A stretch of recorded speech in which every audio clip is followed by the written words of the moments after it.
Hi everyone. Today we'll see the continuation of the social stratification, modern trends of caste system. Next, in this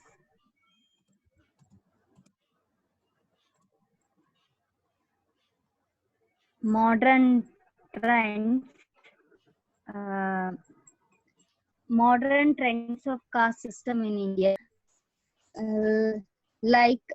for example, any society it is idle means alone it is not ready to change any social order, like static means unchangeable, it is not ready to change means external condition, it has to change, social changes should be there, society never static, society never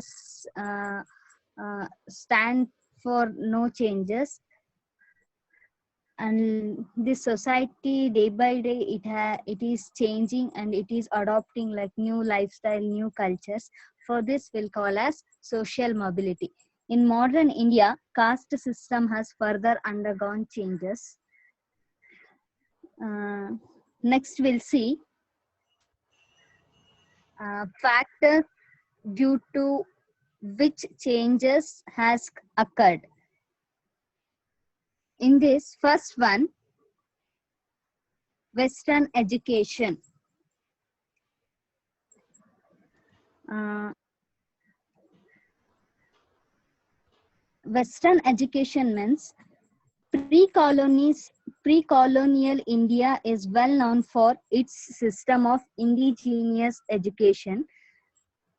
There existed gurukulas and patashalas to promote education of the caste Hindus and madrasas and maktabs to promote the education of the Muslim community in India.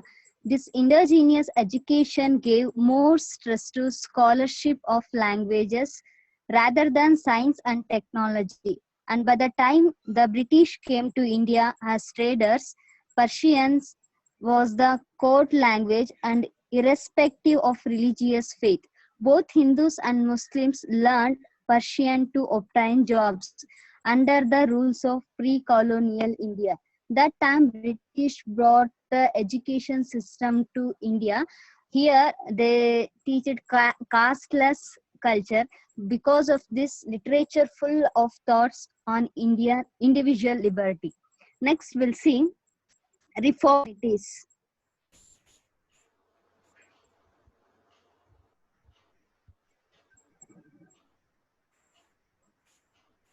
Next reformities.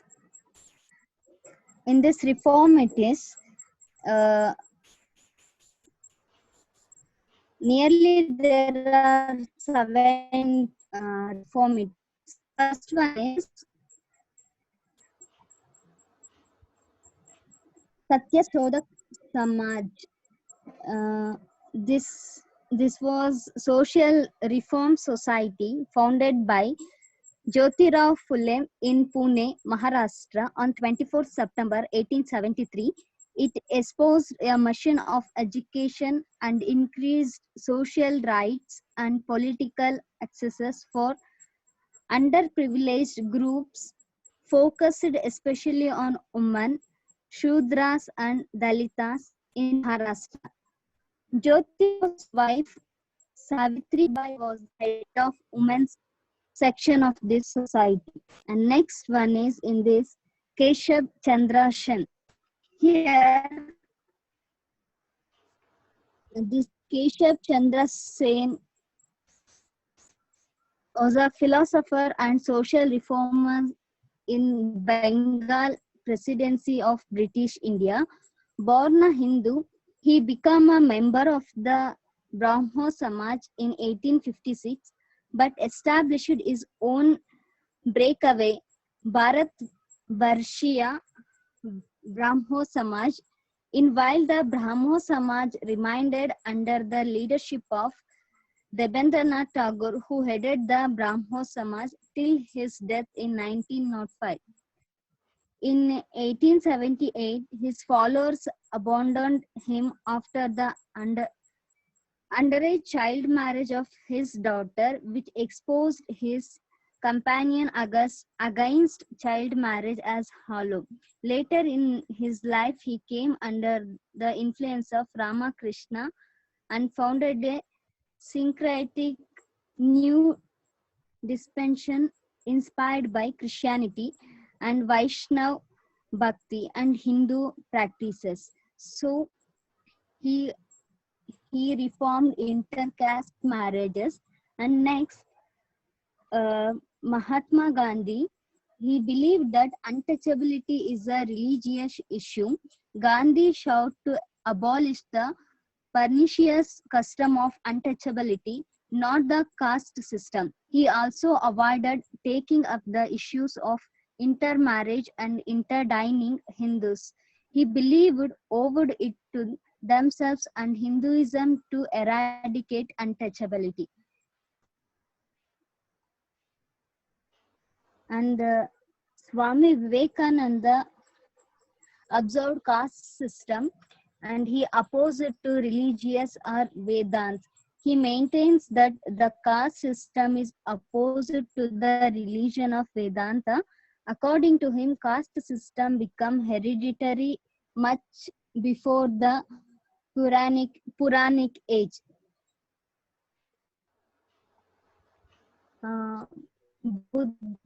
Buddhism preached against caste. Uh, it is Buddhism as a religious as well as a socio political movement among Dalitas in India, which was started by B.R. Ambedkar. It radically reinterpreted Buddhism and created a new school of Buddhism called Navayana. The movement has sought to be a socially and politically engaged form of Buddhism. The movement was launched in 1956 by Ambedkar when nearly 500,000 Dalitas, formerly untouchables, joined him and converted to Navayana Buddhism. It rejected Hinduism, challenged the caste system in India, and promoted the rights of Dalita community. The movement also rejected the teachings of traditional Theravada, Mahayana, and Vajrayana traditions of Buddhism and took an oath to pursue a new form of engaged Buddhism as taught by Ambedkar.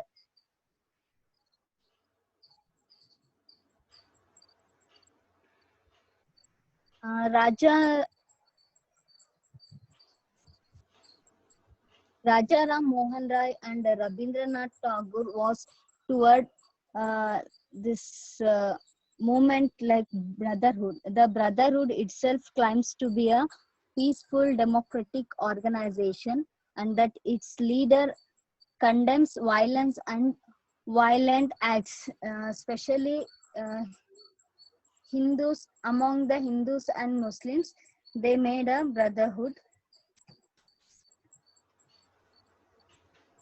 Later, Swami Dayanand and Arya Samaj was a great reformist.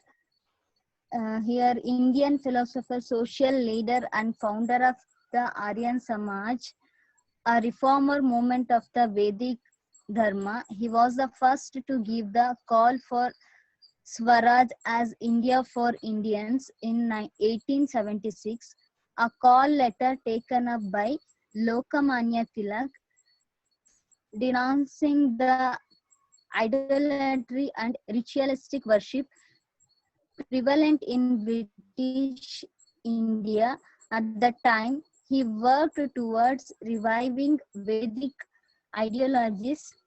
Subsequently, the philosopher and president of India, S. Radhakrishnan, called him one of the makers of modern India.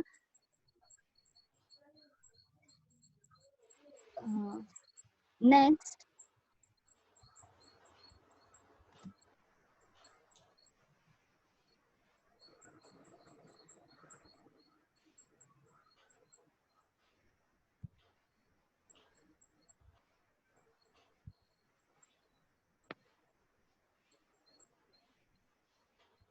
Next, legislation.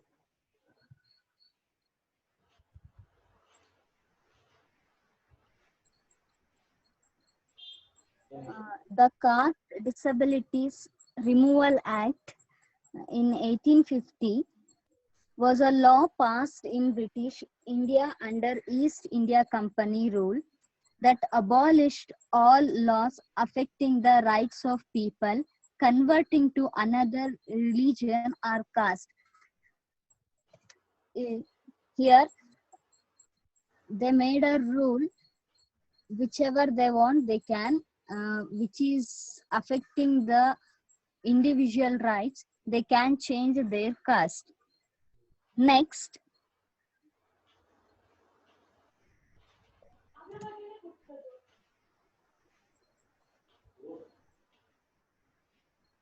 impact of industrial revolution.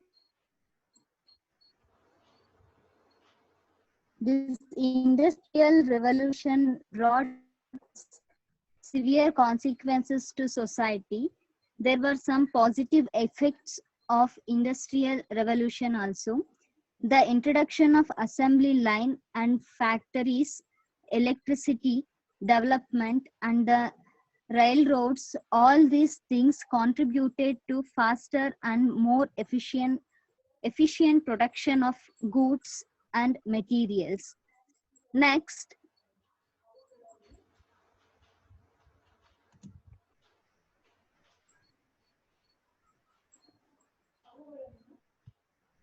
attack of Indian Constitution. Here, the leaders of independent India, they decided that India will be democratic, socialist, and secular country. According to this policy, there is a separation between religion and state. Practicing untouchability or discriminating a person based on his caste is legally forbidden. Along with this law, the government allows positive discrimination of the depressed classes of India. Like in cities, one can see different caste people mingling with each other, while in some rural areas, there is still discrimination based on caste and sometimes also on untouchability. Sometimes in villages or in the cities, there are violent class, clashes which are connected to caste tensions. In modern India, the term caste is used for Jat and also for Varna. The term caste was used by the British who ruled India until 1947. The British who wanted to rule India efficiently made list of Indian communities. They used two terms to describe Indian communities. One is caste and another one is tribes. The caste, which were the elite of the India society, were classified as higher caste. The other communities were classified as lower caste or lower classes. The lower classes were listed in three categories. The first one is scheduled caste, second one is scheduled tribes, and third one is other backward classes or backward classes. First, scheduled caste means this category includes in it communities who were untouchables. In modern India, untouchability exists at a very low extent. The untouchables call themselves Dalit, meaning depressed. Until the late 1980s, they were called Harijan, meaning children of God. This title was given to them by Mahatma Gandhi, who wanted the society to accept untouchables within them. The second category is scheduled tribes. This category includes in it those communities who did not accept the caste system and preferred to reside deep in the jungles, forests, and mountains of India, away from the main population. The scheduled tribes are also called Adivasi, meaning aboriginals. And the third category is called sometimes other backward classes or backward classes.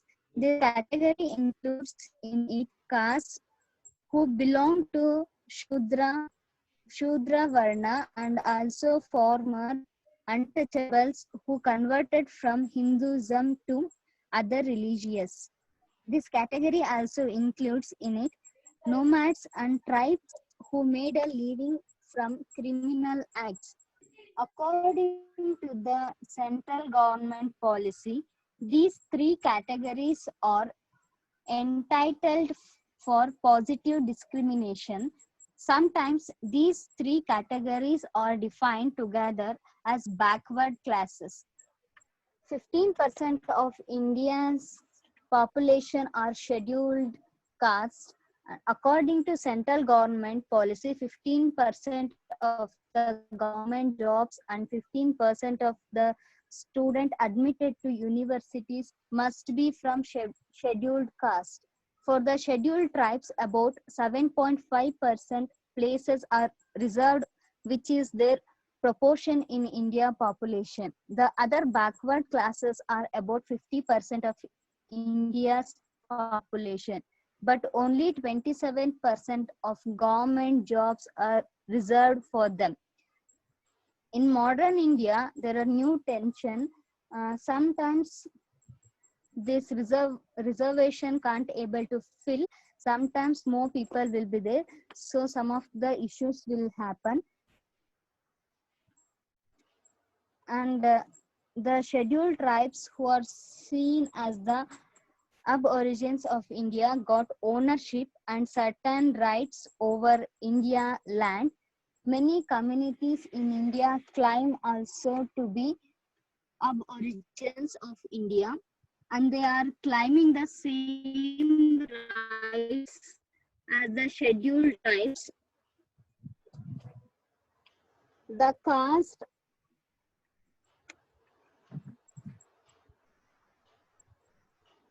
But with all this positive discrimination policy, most of the communities who are low in the caste hierarchy remain low in the social order even today. And communities who are high in the social hierarchy remain even today high in the social hierarchy. Most of the degrading jobs are even today done by the Dalitas, while the Brahmins remain at the top of the hierarchy by being the doctors, engineers, and lawyers of India. So, individuals are recognized in the status which they occupy. Men normally enhance their status by moving from lower position to superior job. This move in either side, that is up or down in the movement, which is known as social mobility. It is an important aspect of social stratification. In fact, it is inseparable aspect of social stratification system because the nature, form, range, and degree of social mobility depends on the very nature of stratification system. Stratification system is the process of placing individuals in different layers of strata. In different layers or strata. Next, we'll see social class system and caste. Next, social class system and caste. And this will see definition. The social mobility is the movement of a person or persons from one social status to another by Wallace and Wallace. And one more definition is there. According to this W.P. Scott, social mobility is the movement of an individual or group from one stratum to another. Next, we'll see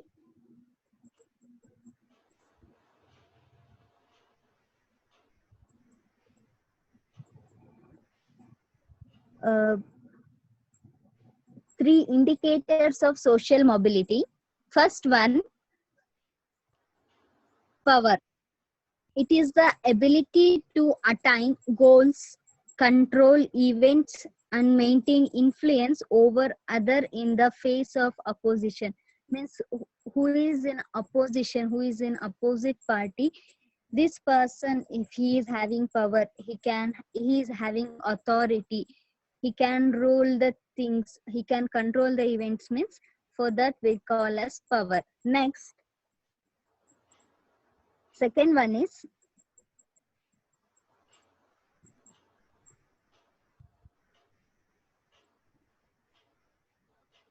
prestige. Second one is prestige. It consists of approval and respect of an individual or group which receives from other members of the society. Means from other members, the individual who is getting respect, for that we'll call as prestige. And next, third one,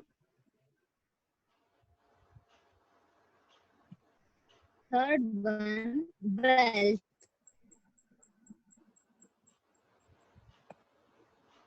This is an economic indicator. It is the total economic assets of the individual or a family.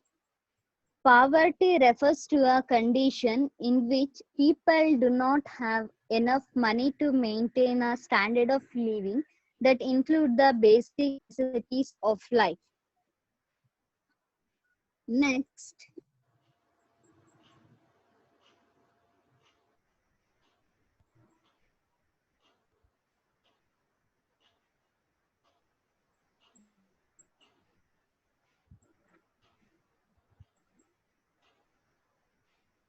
we'll see factors responsible for social mobility. Here, first one, hard work. It has been seen that hard-working poor people rise to become millionaires. Based on their hard work, they can earn the money and they can have a good position. Means from poor to they can become rich. This is mobility from poor to rich. They are they're taking a movement in their status. Next one is societal values and norms. It may also serve to cause social mobility. There are some instances when the value people place in education and other factors can lead individuals to move to higher social strata. Means based on their education, from lower status to higher status, what the moment they are taking, for that we are calling societal values and norms. This is the mobility. Next, social structure. During the period of economic expansions, the number of professional and technical jobs increases, and also in times of need of a particular skill, even people from lower class but with many skills may rise for societal ladder because of their skills, because of their knowledge. The people who is from lower class, who is moving their lower class to higher class, that skill, the ladder will call as societal social structure. Next one is level of education. In almost every society, the people's level of education is a factor that cause social mobility. Through one's obtaining higher education, one can climb the social ladder. Because of the education, they can climb the social ladder. They can change their position in the society. Next one is marriage. One's marriage with some who belongs to a much higher social stratum means if a poor person marry a rich person or high class girl means he automatically the class or the status will change. If it may be girl or boy, through the marriage their class or status changes, that will call as this marriage social mobility. Next one, last, next, luck. Filipinos is general believes strongly in luck or destiny. This is any way through which an individual may move up to a to a much higher social stratum. Means sometimes because of luck or unknowingly, the people, the individual lifestyle will change. uh, because of luck, the persons may move to higher status, that is luck. Next, types of social mobility. uh, First one is horizontal social mobility. Horizontal mobility is change in position without a change in status. This indicates the position within the range of same status. It means the person occupies the same position in social hierarchy and there is no significant changes in their position in the hierarchy. For example, if a teacher moves from a rural area to city and there is no change in his or her position in the social hierarchy, it means horizontal social mobility has occurred. Next, vertical social mobility. Vertical social mobility means movement from one status to another. It refers to movement of an individual or people or groups from one status to another. It involves the change within the lifetime of an individual to a higher or lower status than the person had to begin with. For example, an industrial worker becomes a businessman or lawyer. He has radically changed his position in the stratification system. In this vertical social mobility, there are two directions.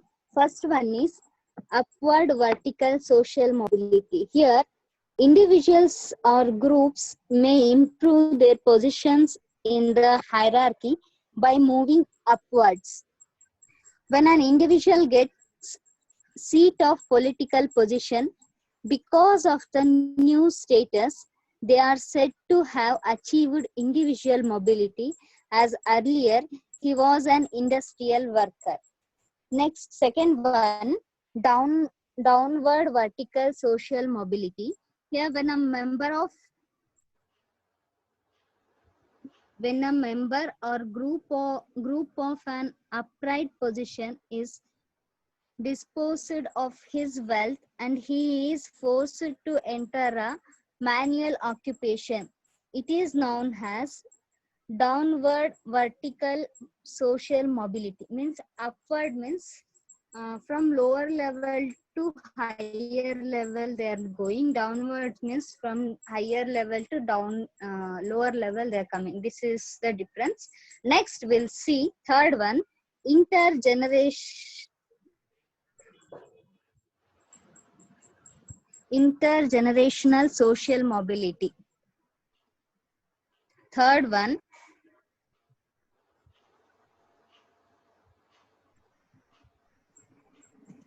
in this type of mobility, time factor is important.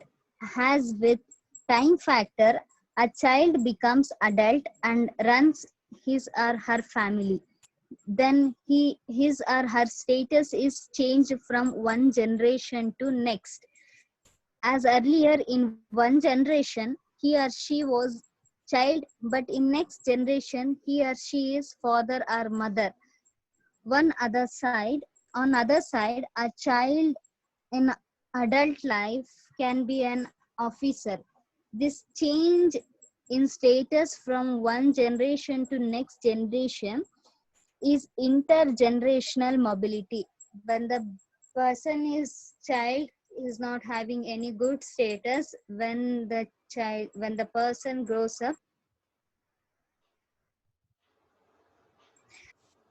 if he getting status means, for that we'll call as intergenerational social mobility. Next one, intragenerational mobility. Mobility occurring within lifespan of same person is called intragenerational mobility. It refers to advancement in one's social level during the course of one's life. It can also be understood as a change in social status which occurs within a person's adult career, such as a person working as a supervisor in factory becoming its assistant manager, means changing the position in the working place. For that we'll call as intragenerational mobility. And last one, structural mobility.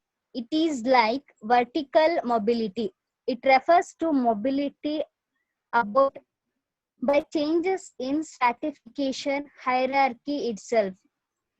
It is a vertical movement of a specific occupation relative to others in the stratification system. It is a type of forced mobility because of structural changes and not because of individual attempts. For example, circumstances or labor market changes may lead to the rise or decline of an occupation in social hierarchy. Because of their changes, because of their occupation, their social hierarchy level is changing. That will call as structural mobility. So this is regarding social class system and caste social mobility. Thank you.